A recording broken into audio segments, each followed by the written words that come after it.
Hello everyone, मैं नीलम तिवारी आप सभी का मैग्नेट ब्रेन्स में बहुत बहुत स्वागत करती हूँ। मैग्नेट ब्रेन्स एक ऐसा चैनल है जहाँ पर आपको किंडरगार्टन से लेकर 12th क्लास तक के सारे वीडियोस बिल्कुल फ्री अवेलेबल करवाए जाते हैं। और ऐसा नहीं है कि आपको स्टार्टिंग की 2 वीडियोस देखने के बाद में कोई भी सब्सक्रिप्शन चार्ज देना हो। 100% फ्री एजुकेशन मिलती है आपको मैग्नेट ब्रेन्स चैनल पे, चाहे आपको IIT, JEE, NEET, NTSC, olympiad या फिर आपको बैंकिंग, SSC कोई भी तैयारी करनी हो, उसके लिए आपको कहीं पे भी ना तो जाने की ज़रूरत है और ना ही कोई भी सब्सक्रिप्शन लेने की ज़रूरत है, क्योंकि मैग्नेट ब्रेन्स आपको देता है best education, best teachers, best quality के साथ में, और वो भी बिल्कुल फ्री। देखिए, जैसे कि कक्षा 11वीं संस्कृत व्याकरण में कोर और इलेक्टिव वाले बच्चों के लिए पहला पाठ जो हमारा संधि का था उसको हमने पूरा किया, और उसमें हमने कम से कम आपको 22 प्रकार की संधि बताई, जिनमें कि स्वर, व्यंजन और विसर्ग की जितने प्रकार की वही संधि हो सकती हैं, ज़्यादा से ज़्यादा हमने आपको बताई कि जो आपके काम में आने वाली हैं। आप भाश्रुति पुस्तक पढ़ रहे हैं, शाश्वती पढ़ रहे हैं, तो उनके बीच में जो शब्द आते हैं वो संधियुक्त शब्द केवल इतने से सीमित नहीं है कि हम आपको 2 प्रकार के व्यंजन बता दें, 5 प्रकार के स्वर बता दें और 1 या 2 प्रकार के हम विसर्ग संधि का को बता दें और हो जाए। इसीलिए हमने सारी संधियों का समावेश करने का प्रयास किया आपके लिए, ठीक है। और भी होती हैं, लेकिन महत्वपूर्ण जितनी होती हैं तो वो 20-22 अपनी हो जाती हैं, वो सारी करवा चुके हैं। अब चलते हैं प्रत्यय पे। प्रत्यय पहले पढ़ लेते हैं, प्रत्यय होते क्या है, और प्रत्यय समझने के बाद में फिर हम प्रत्यय के प्रकार देखेंगे और फिर ये भी बताएंगे कि आपके पाठ्यक्रम में किन प्रत्ययों का समावेश किया गया है, कौन कौन से प्रत्यय आपके आएंगे। तो यहाँ पर देखिए, हम सबसे पहले देख लेते हैं परिचय की। जैसे कि पाठ्यक्रम में निर्धारित जो प्रत्यय हैं उनको भी देखेंगे, लेकिन सबसे पहले हम देखेंगे कि आपका जो प्रत्यय होता है वो होता क्या है। तो प्रत्यय भाई साधारण सी एक भाषा में हम आपको बता दें कि किसी भी शब्द में, शब्द चाहे वो संज्ञा हो सकता है या कोई भी धातु हो सकती है, कुछ भी हो सकता है, कोई भी शब्द है उसके अंत में कुछ ऐसे शब्दों के अंश जिनका खुद का मतलब अकेला अगर लिख दो तो कोई अर्थ नहीं है, लेकिन वो जब अंत में जुड़ते हैं, किसी भी शब्द के अंत में किन्हीं छोटे छोटे शब्दों के अंश जो जुड़ जाते हैं वो प्रत्यय कहलाते हैं। और वो जुड़ करके क्या करते हैं, उन शब्दों में दूसरा अर्थ, भाई शब्द का अर्थ नहीं बदलती, लेकिन उसमें कुछ क्या अर्थ हो, नए अर्थों को जोड़ देते हैं, वो प्रत्यय कहलाते हैं, ठीक है। तो यहाँ पर देखिए, कुछ शब्दांश ऐसे होते हैं जो धातु या शब्द के अंत में जुड़कर विभिन्न अर्थों का बोध करा देते हैं। यानी मूल शब्द तो है ही, लेकिन उसमें जुड़ करके और भी कुछ कुछ उसमें अर्थ जोड़ते हैं कि किसी एक के अर्थ, एक शब्द के अंश के जुड़ जाने से उस शब्द में कर और करके का अर्थ लग गया। जैसे हमने कहा, मैं पढ़कर विद्यालय गया, मैं याद करके, मैं अपने पाठ को याद करके विद्यालय गया, मैं नहाकर विद्यालय गया, मैं सोकर उठा। तो यहाँ पर नहा कर, नहाने की एक धातु थी, उसमें कर जोड़ दिया, तो इसमें अर्थ क्या हो गया कि एक काम करने के पहले मैंने कोई पहले दूसरा काम किया, उसको पूरा करने के बाद में मैंने अन्य दूसरा काम किया। तो यहाँ पे जो कर जुड़ जाता है वो क्या जुड़ रहा है, वो एक प्रत्यय है। इसको संस्कृत में कैसे दर्शाएंगे उनको हम आगे पढ़ेंगे, लेकिन इतना आप समझ लीजिए कि जैसे हमने कहा इसको पढ़ना चाहिए, चाहिए भी जुड़ रहा है। चाहिए का अर्थ हमारे संस्कृत में विधिलिंग लकार से भी जुड़ जाता है, लेकिन उसके लिए भी हमारे प्रत्यय बनाए गए हैं कि विधिलिंग लकार में तिगंत प्रत्यय हमें नहीं लगाने हैं, तीतः अंति वाले हमें विधिलिंग लकार के प्रयोग नहीं करने हैं। तो उसके लिए भी हमारे तव्यत, अनियर करके जो प्रत्यय होते हैं वो जोड़ दिए जाते हैं। तो ये सारे ही हम पढ़ने वाले हैं, ठीक है ना, पढ़ने वाले हैं। तो देखिए क्या कह रहे हैं कि शब्द के अंत में जुड़ करके विभिन्न अर्थों का बोध कराते हैं, और इन्हीं जो शब्दों के अंश को प्रत्यय कहा जाता है। परिभाषा क्या कहेगी कि जो शब्दांश धातुओं और शब्दों के बीच में जुड़ करके अलग अलग अर्थों का, बीच में हम नहीं कहेंगे, बाद में जुड़ करके, बाद में जुड़ करके, अंत में जुड़ करके अलग अलग अर्थों का ज्ञान कराते हैं, उन्हें प्रत्यय कहते हैं। जैसे गम है और इक्त्वा प्रत्यय, इक्त्वा प्रत्यय है, शानिच प्रत्यय है, क्षत्रि प्रत्यय है, त्वल होता है, मतुप होता है, वतुप होता है, तरप होते हैं। प्रत्यय बहुत सारे होते हैं, ठीक है। उपसर्ग होते हैं संस्कृत में, लेकिन वो 22 होते हैं, लेकिन प्रत्यय बहुत होते हैं, ठीक है ना। तो उनमें जितने आपके लिए महत्वपूर्ण हैं उन सबको तो हम बताने का प्रयास करेंगे ही। तो जैसे मान लीजिए गम धातु में इक्त्वा प्रत्यय लगा और इक्त्वा प्रत्यय कहीं लग जाएगा तो कर और कर के का अर्थ जुड़ जाएगा। तो गम धातु में ये भी भाई प्रत्यय, जैसे हिंदी के प्रत्यय बड़े सरल होते हैं। जैसे वाला प्रत्यय जोड़ना है तो कह देंगे दूध वाला, कपड़े वाला, सब्जी वाला, ज़्यादा कुछ अर्थ कोई परिवर्तन नहीं करते हैं, सीधे सीधे जोड़ दिए जाते हैं। लेकिन संस्कृत के प्रत्यय ऐसे होते हैं जिनको जोड़ते हैं तब कई उनमें सूत्र लगते हैं। जैसे यहाँ पे हम कह रहे हैं ये इक्त्वा हमें प्रत्यय दिख रहा है, तो इक्त्वा प्रत्यय किसी धातु में जुड़ेगा, धातु में जुड़ रहा है तो धातु में भी परिवर्तन होगा कि माँ लोप हो जाएगा, यहाँ का है वो भी लोप हो जाएगा। भाई इसके लिए भी सूत्र बनाए गए हैं, मन से नहीं होते हैं। एक लशक को तद्धिति इस प्रकार का सूत्र होता है जिसमें क का लोप हो जाता है, ल श क अगर होते हैं तो उनका लोप हो जाता है, तो का लोप हो जाएगा, त्वा अकेला बच जाएगा, और गम धातु का भी माँ का लोप हो जाएगा, तो बचेगा क्या, ग त्वा। और इक्त्वा प्रत्यय जुड़ करके उस धातु में, उस जाने की क्रिया में गम का अर्थ क्या होता है, जाना, और उसमें लग जाने से उसमें अर्थ निकल गया जाकर, जाकर या जा कर के।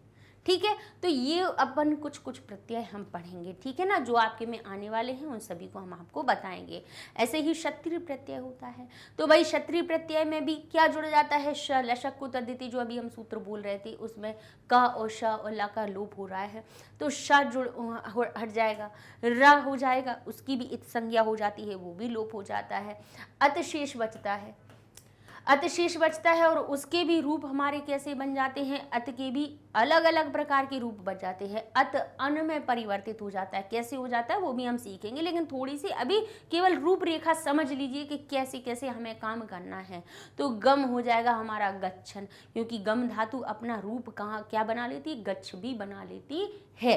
ठीक है ना, आपने जैसे कि धातु रूप पढ़े हैं, धातु रूप में 5 प्रकार तो कम से कम पढ़े ही हैं। उसमें हम अपना कौन कौन सा पढ़ते हैं, लट पढ़ते हैं, लंग पढ़ते हैं, और हमारा लिट लकार पढ़ते हैं, और लोट लकार पढ़ते हैं, विधिलिंग लकार पढ़ते हैं। तो इसमें हमने 5 लकार तो मूल रूप से 10वीं कक्षा में पढ़े ही हैं। तो उनमें हमने देखा कि भविष्य काल में बस जो धातु है जो अपने रूप परिवर्तन करती हैं, उनमें बस भविष्य काल में अपने ज्यों के त्यों रूप में रहती हैं, बाकी में अपने परिवर्तित रूप में आती हैं। जैसे गम धातु भविष्य काल में गम रहती है, बाकी सब में गच्छ बन जाती है। हम जैसे लट लकार यानी वर्तमान काल की जब धातु पढ़ते हैं तो गम धातु बनाती है गच्छति, गच्छतः, गच्छन्ति। लोट लंग लकार में बनाते हैं तो किस प्रकार से बनता है, अगच्छत, अगच्छताम, अगच्छन बनती है। लोट लकार की बात करें तो गच्छतु, गच्छताम, गच्छन्तु इस प्रकार के रूप बनते हैं। विधिलिंग लकार में गच्छेत, गच्छेताम, गच्छेयु ऐसे रूप बनते हैं, और बाकी केवल भविष्य काल में गमिष्यति, गमिष्यतः, गमिष्यन्ति बनते हैं। तो यहाँ पर भी गम धातु गच्छ में परिवर्तन हो जाएगी, और अत का परिवर्तन अन में हो जाएगा। भाई बहुत सूत्र के हिसाब से ही काम चलेगा, बताते जाएंगे कि ऐसे परिवर्तन होना है। तो अत का क्षत्रिय में से अत बचा, अत का अन में परिवर्तित हो जाएगा, गच्छ हो जाएगा गच्छन। ठीक है, तो इस प्रकार से जाता हुआ ये हमारी भूतकालिक क्रिया हो जाती है। ठीक है, जाता हुआ इस प्रकार से हमारे अर्थ उसमें हो जाएंगे। सफल, अवता आदि जुड़ जाएंगे। तो अब हम देखेंगे कि प्रत्यय भाई हमारे कौन कौन से आते हैं। तो देखिए, धातुओं में तिंग प्रत्यय लग जाने पर क्रिया बनते हैं, शब्दों में लग जाते हैं तो सुप प्रत्यय लग जाने से संज्ञा और सर्वनाम बनते हैं। तो प्रत्यय के हम पहले प्रकार बताएं, फिर इसके बाद में हम ऊपर वाली लाइन को आपको समझाएंगे। ठीक है, तो प्रत्यय हमारे 5 प्रकार के होते हैं। मूल कितने होते हैं, 5 प्रकार के। कौन कौन से कहेंगे, सुप, तिंग, कृत, तद्धित और स्त्री। ठीक है, 5 होते हैं प्रकार, जिनमें से भाई ये सुप और तिंग ये हम कब से पढ़ते आ रहे हैं, 6वीं से पढ़ते आ रहे हैं। आप कहोगे नहीं मैम हमने तो नहीं पढ़े, लेकिन आपने याद किए हैं, शब्द रूप याद किए हैं, शब्द रूप याद किए हैं। तो बालक शब्द कैसे अपना रूप बनाता है, बालकः, बालकौ, बालकाः, बालकं, बालकौ, बालकान्, बालकेन, बालकाभ्यां, बालकैः, बालकाय, बालकाभ्यां, बालकेभ्यः, बालकात्, बालकाभ्यां, बालकेभ्यः, बालकस्य, बालकयोः, बालकानां। और फिर पढ़ते हैं हम बालके, बालकयोः, बालकेषु। इस प्रकार से हम 21 रूप पढ़ते हैं। संबोधन का इसलिए नहीं कहा क्योंकि उसका प्रथमा विभक्ति के अनुसार ही रूप चलते हैं। तो जो 21 रूप बने, एक बालक शब्द के जो 21 रूप बने, कैसे बने, कहीं पे बालक में विसर्ग लगा, कहीं पे औ की मात्रा लगी, कहीं पे बड़े आ की मात्रा विसर्ग लगा, तो वो कहाँ से आए, मन से लगाए नहीं, वो सुप प्रत्ययों से लगाए। सुप प्रत्यय क्या होते हैं हम पढ़ेंगे, लेकिन शब्दों में लगने वाले प्रत्यय सुप प्रत्यय कहलाते हैं, जिनसे कि हमारे सामने शब्द रूप प्रकट हो जाते हैं। एक शब्द के जो 21 रूप बनते हैं वो 21 रूप सुप प्रत्यय की वजह से बनते हैं, और इसीलिए जो शब्द रूपों में लिखे हुए जो शब्द होते हैं, जो पद होते हैं, उनको सुबंत कहा जाता है। क्या कहा जाता है? सुबंत भी कहा जाता है, क्योंकि वो जो हमारे, चाहे हम बालकान कह दें, चाहे 21 रूपों में से किसी भी एक रूप को उठा के हम कहते हैं बालकस्य, तो बालकस्य पद हो जाएगा और उसको हम सुबंत कहते हैं। क्यों कहते हैं? क्योंकि उसमें सुप हमारा प्रत्यय लगा है और सुप प्रत्यय से उसका अंत हो रहा है, इसीलिए उसको हम सुबंत कह देते हैं। ठीक है, अर्थात शब्द रूपों में हमने देखे हैं, हमने अकारांत पढ़े, इकारांत पढ़े, उकारांत पढ़े, ऋकारांत पढ़े, नकारांत पढ़ रहे हैं, तकारांत पढ़ेंगे। जितने भी हम अपने शब्द रूपों को पढ़ते हैं उनमें हमें जो परिवर्तन दिखाई देता है, जो अलग अलग प्रकार के, कहीं हमें भ्याम दिख रहा है, कहीं पे हमें एभ्य दिख रहा है, कहीं पे नाम दिख रहा है, कहीं पे सु लगा दिख रहा है, कहीं स्या लगा हुआ है, तो ये सभी कहाँ से आते हैं? सुप प्रत्यय से आते हैं। यानी सुप हमारे 21 प्रत्यय होते हैं जो एक संज्ञा में लग करके उसके विभक्ति युक्त रूप बना देते हैं। विभक्तियों का अर्थ जोड़ने वाले प्रत्यय होते हैं सुप प्रत्यय। ठीक है, उन्हीं सुप प्रत्ययों के लग जाने से हम बालक में नी का अर्थ भी जोड़ देते हैं।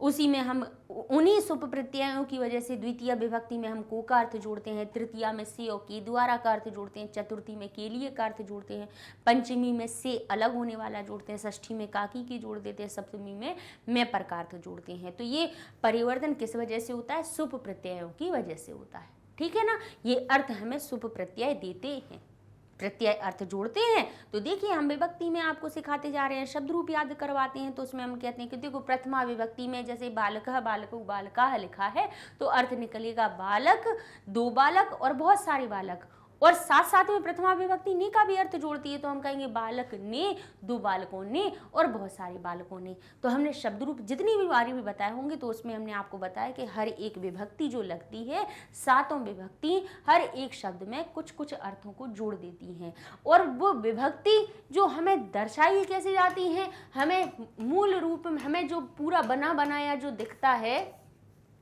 जो हमें बना बनाया रूप दिखता है, बालक कैसा दिखता है? एक शब्द तो है बालक, लेकिन वो हमें पूरा बना हुआ जिसमें सुप प्रत्यय जुड़ रहे हैं, पूरा हमें ऐसे दिख जाता है बालकः, फिर दिख जाएगा बालकौ। अब उसको बालक को बालकौ, बालक है, बालकः बनने में क्या क्या नियम लगे, बालकौ बनने में क्या क्या नियम लगे। फिर हमने कहा एक जगह बन गया बालकाः, तो ये बने कैसे? ये विसर्ग कहाँ से आया? ये औ की मात्रा कहाँ से आई? ये बड़े आ की मात्रा विसर्ग कहाँ से आई? ये आई हमारी सुप प्रत्यय से। ठीक है, तो प्रत्यय का जो पहला प्रकार है जो हम पढ़ते आ रहे हैं शब्द रूपों में, वो कहलाता है सुप प्रत्यय। कौन कौन से होते हैं अभी मूल रूप भी दिखाएंगे आपको, उनके भी दर्शन कराएंगे आपको। ठीक है ना, तो सुप प्रत्यय हो गए जो कि एक शब्द को क्या बनाते हैं? विभक्ति युक्त पद बनाते हैं। ठीक है, अब दूसरी बात आई तिंग प्रत्यय।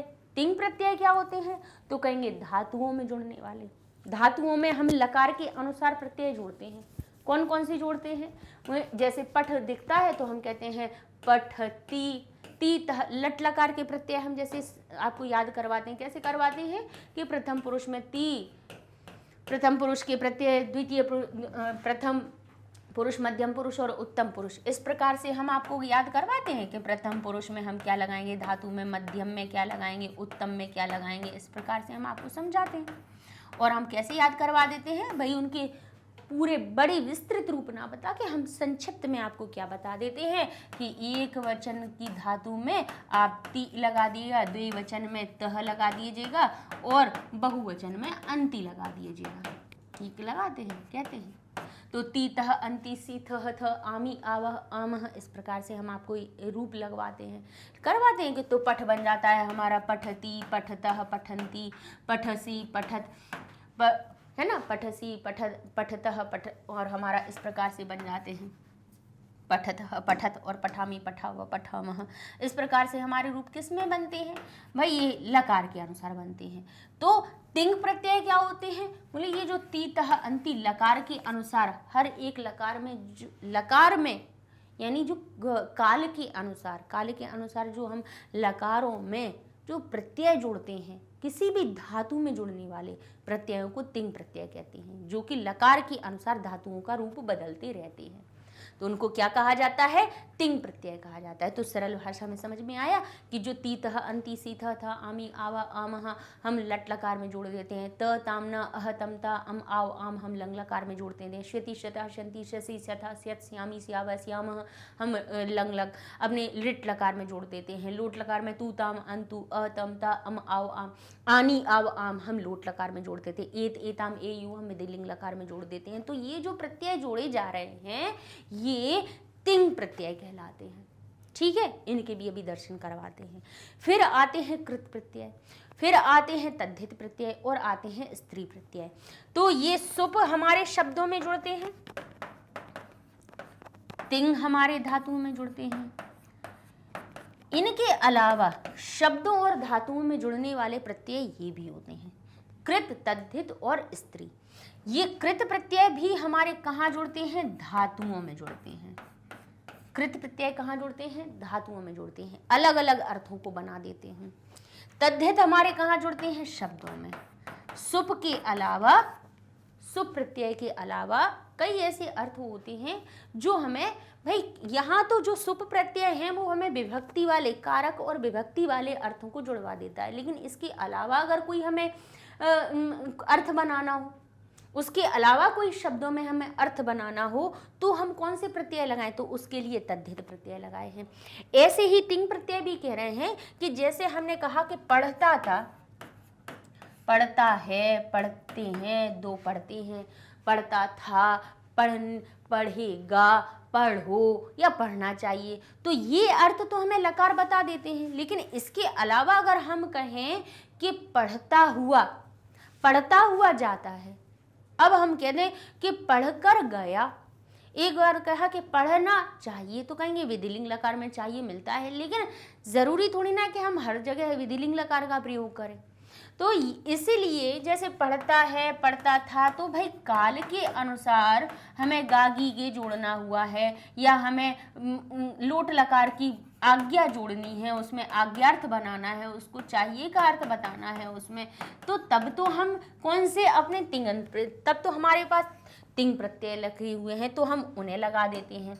लेकिन हो सकता है कि हमें पढ़ने की जो क्रिया है उसमें हमें कर जोड़ना हो, कर और कर के अर्थ जोड़ना हो कि पढ़ कर के जोड़, तो हम ये कर कहाँ से लाएंगे, ये तो तिंग में है ही नहीं, ये तो केवल कालवाची चीजें होती। तो इसके लिए सुविधा दी गई कृत प्रत्यय की। इसके लिए हमें क्या मिले, कृत प्रत्यय मिले, कि बाकी जो चीजें जो लकार के अनुसार अगर पूरी ना हो पाए तो फिर कृत प्रत्यय से जोड़ देना। यहाँ पे शब्द में जुड़ने के लिए तद्धित प्रत्यय इसलिए बनाए गए कि हो सकता है कि हमें विभक्ति के चिन्हों के अलावा, विभक्तियाँ कौन कौन सी होती हैं भाई, प्रथमा विभक्ति के लिए हम कौन से भाई कारक हमारे होते हैं, कारक के चिन्ह होते हैं, ने, कर्म को, करण से, संप्रदान के लिए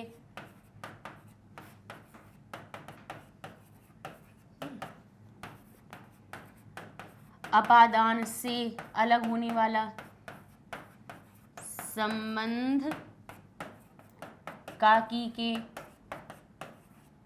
और अधिकरण में पर,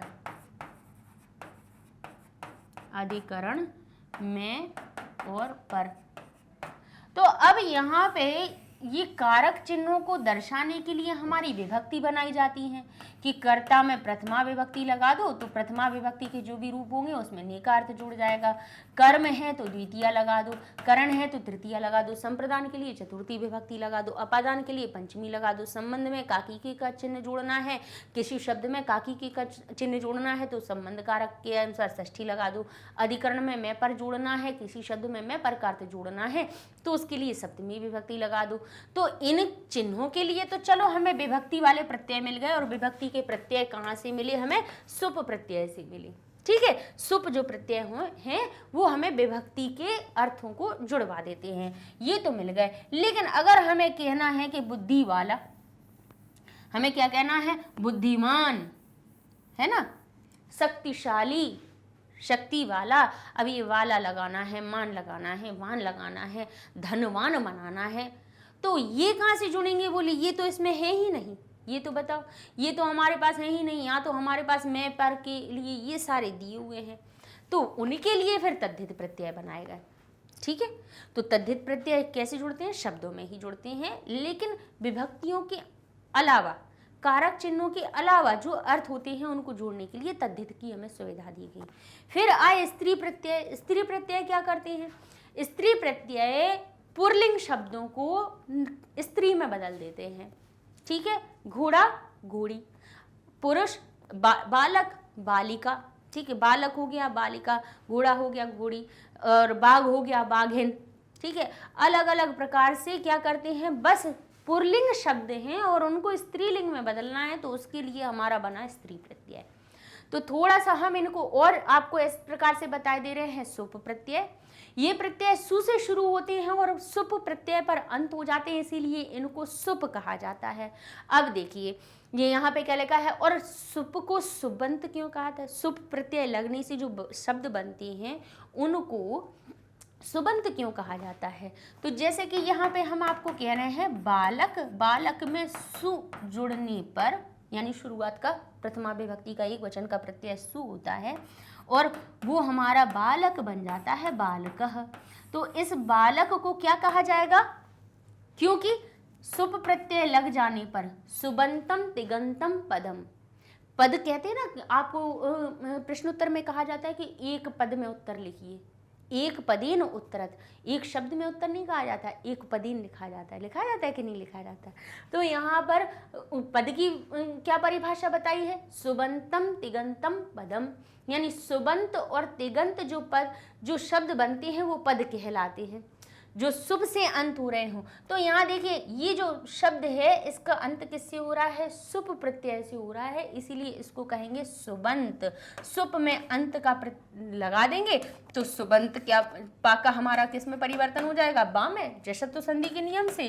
तो ये हो जाएगा सु, बा हो जाएगा आधा, और ये पूरा आ मिलके बा को पूरा कर देंगे तो ये हो जाएगा सुबंत। तो इसीलिए सुप प्रत्यय से बने हुए शब्दों को सुबंत भी कहा जाता है। ठीक है, तो अब यहाँ पर हम देख लेते हैं जैसे कि सुबंत प्रत्यय होते कौन कौन से हैं, जो हमें ऐसे दिखता है, मतलब बालक के अगर रूप देखें तो विसर्ग दिखाई देता है हमें, बालकः। फिर यहाँ पे केवल औ की मात्रा बच जाती है, बच जाती है कि नहीं बच जाती है, बालकौ। फिर हम कहते हैं बालकाः, तो बड़े आ की मात्रा विसर्ग दिखती है। बालकम तो उसका आ लोप हो जाता है, माँ पे मिल जाता है, इसमें भी आउट का केवल औ रह जाता है ना। यहाँ पे भी हमारा क्या बनता है, बालकान। तो भाई कितने परिवर्तन होते हैं, लेकिन मूल ये हैं, सुप प्रत्यय ये हैं, सु औ जश अम औट शश टा भ्याम भिस गे भ्यास गे भ्याम भ्यस घसी गसी भ्याम भ्यस गस ओस आम गे ओस सुप। तो ये शुरू कहाँ से हुए, सु से हुए, और अंत कहाँ से हुए, इस पापे। तो जैसे कह देते हैं कि हम A to Z कह देते हैं, या लिख देते हैं 1 to 10, इसका मतलब क्या होता है, 1 से 10 तक की गिनती है, A से Z तक की सारे अक्षर हैं। अ से लेके ज्ञ तक अगर लिख दें तो समझ जाते हैं हम कि अ से ज्ञ तक हमें पूरे वर्णमाला लिखनी है। तो ऐसे ही सुप का अर्थ हुआ कि सु से ले करके, केवल ये नहीं कि इधर से इधर पे पहुंच गए, नहीं, ये सारे प्रत्यय क्या कहलाते हैं, सुप प्रत्यय कहलाते हैं। इनका शॉर्ट फॉर्म हो गया, सूक्ष्म रूप हो गया सुप। ठीक है, तो देख लिए आपने, ये सुप प्रत्यय होते हैं, किसी दिन इन्हें भी अपन जोड़ना सीखेंगे। ठीक है, लेकिन इनके लिए ये इसलिए अभी आपके उसमें सरल में आते हैं क्योंकि एक ये जो सु अकेला लिखा हुआ है, सु अकारांत में, इसके लिए अलग सूत्र लगते हैं, अलग सूत्रों से सिद्धि होती है। सु जैसे बालक सु हुआ और बालक सु मिलकर के विसर्ग तक पहुंचने में ही हमारे सूत्र लगते हैं। सा का भी लोप होता है, ऊ की भी इत संज्ञा होती है, फिर सा का विसर्ग में परिवर्तन होता है, तब जाके बालक बालकः बनता है। तो कई सूत्रों से सिद्धि होती है। फिर जब आप ग्रेजुएशन लेवल में आप जब पढ़ेंगे संस्कृत को, तब ये हर एक शब्द की सिद्धि सिखाई जाती है कि कैसे ये शब्द हमारा सिद्ध हुआ और सही बना, है ना। तो इसमें कई हमारे नियम लगते हैं, तब जाकर के हमारे सामने बालकः बनता है। बालक धन सु बालकः बन जाता है। सु का ना तो सा दिख रहा है ना ऊ दिख रहा है, सिर्फ विसर्ग आ गया। तो ये जो हमारी सिद्धि है, आप जब ग्रेजुएशन में पढ़ेंगे तब ये चीज़ें आ जाती हैं।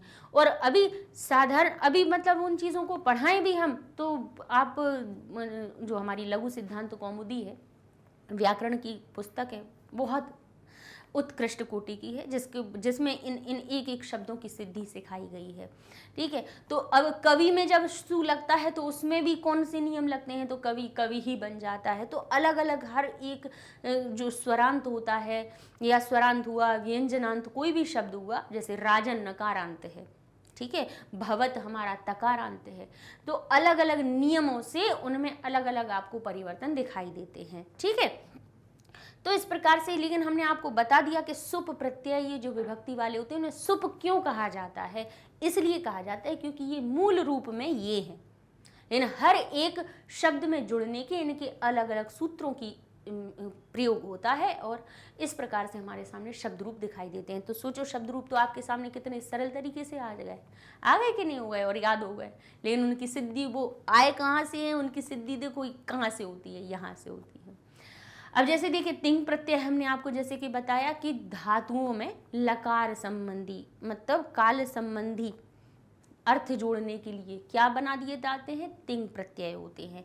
तिंग प्रत्यय होते हैं, तो जैसे देखिए पठ में तिप प्रत्यय जुड़ रहा है, तिप जुड़ रहा है, उसके बीच में शप का आगमन, शप में से अ केवल हमारा शेष रह जाता है। तो पठ में अ जुड़ता है तो पठ पूरा हो जाता है, ती जुड़ता है तो हो जाता है पठती।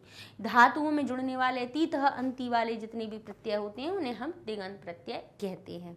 ठीक है, तो ये तिंग प्रत्याहार के देखेंगे, परस्मय पद के भी 9 होते हैं, आत्मनेय पद के भी 9 होते हैं। एक लकार में लट लकार की अकेली वर्तमान काल की बात करें तो वर्तमान काल के भी आपके 9 प्रत्यय होते हैं। उसी के वो परस्मय पद, और हर एक धातु परस्मय पद और आत्मनेय पद में भी रूप बनते हैं उनके। लकार, हर एक लकार परस्मय पद और आत्मनेय पद के अपने अपने रूपों को लेकर रखता है। ठीक है ना।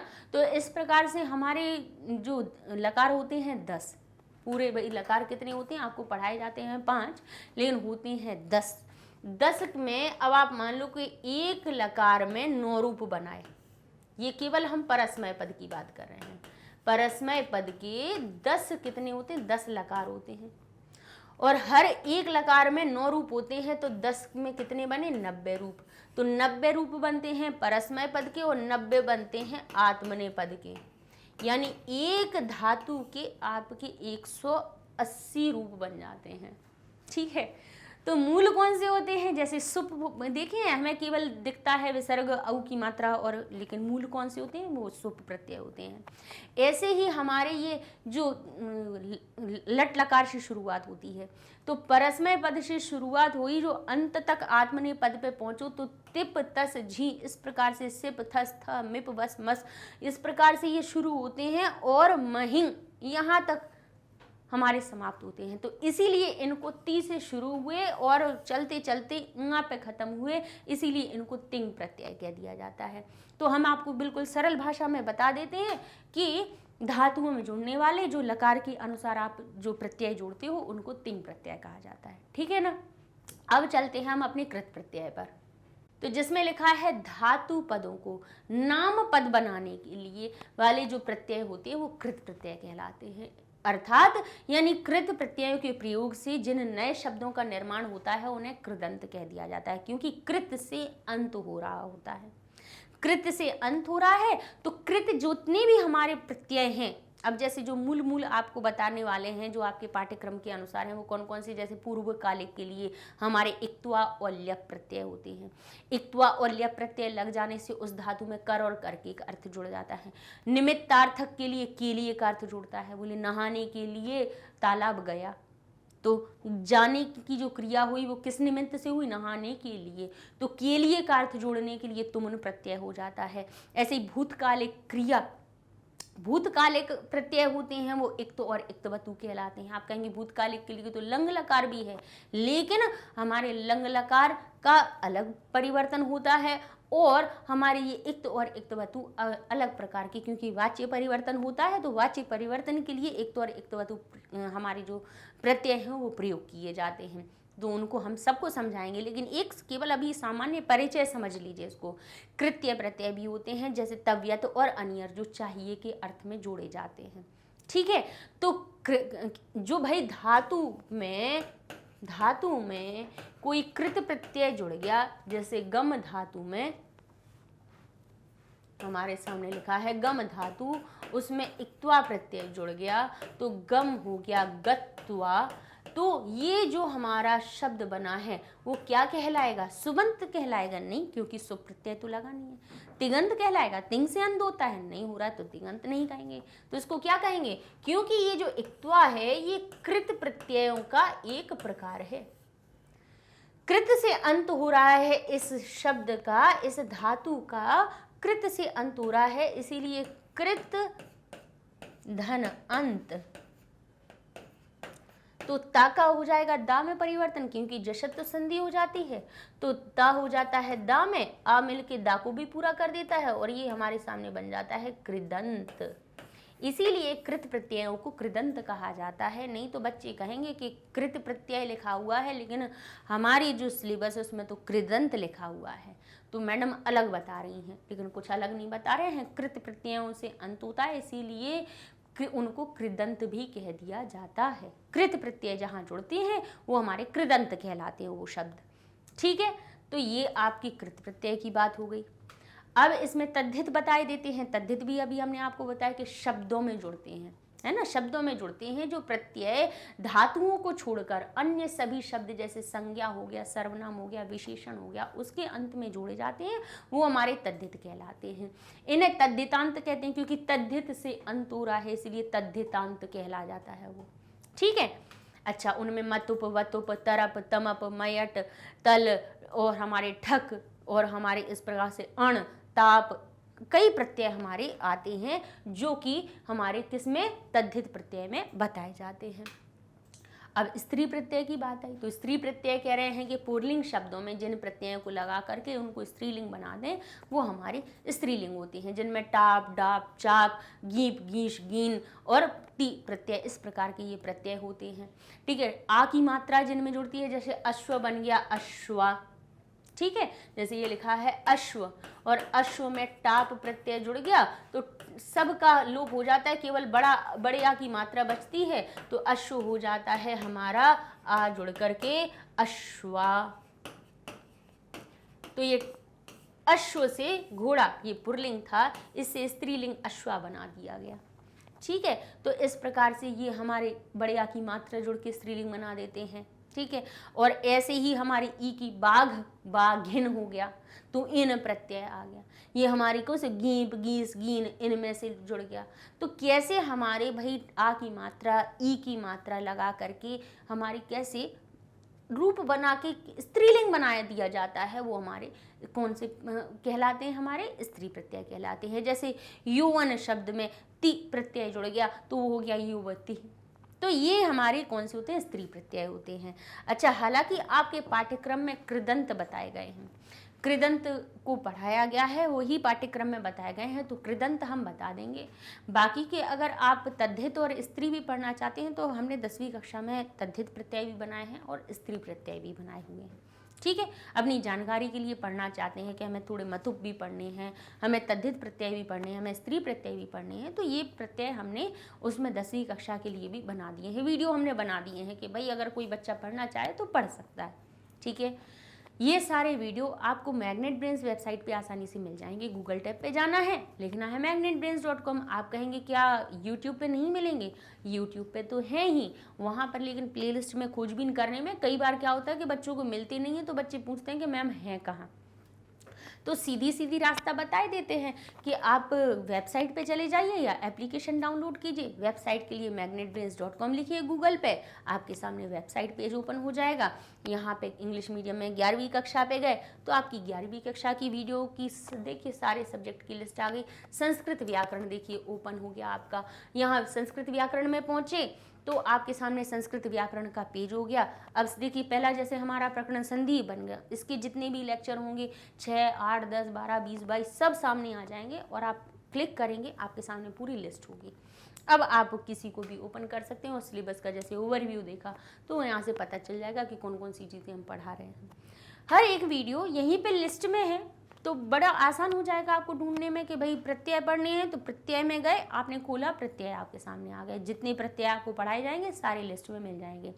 एप्लीकेशन में भी बिल्कुल सेम ऐसा ही पेज आपको मिल जाएगा। ठीक है, तो ढूंढना आसान हो जाएगा, परेशान नहीं होना है आपको यहाँ वहाँ कहीं पे भी जा करके। और ना तो एप्लीकेशन डाउनलोड करने से का आपको कोई पैसा देना है, ना वेबसाइट पे जाने का देना है। ठीक है, ये चीज़ बताते इसलिए है कि कई बार कई नए बच्चे भी डेली जुड़ते हैं, उन्हें ये चीज़ें नहीं पता होती हैं। इसलिए भाई जो भी वीडियो देखे उसके पास इन्फॉर्मेशन पूरी पहुँच जाए। मिलती है अगली वीडियो में जिसमें कृदंत प्रत्यय हमें शुरू करने हैं, कृत प्रत्यय शुरू करेंगे। तब तक के लिए धन्यवाद।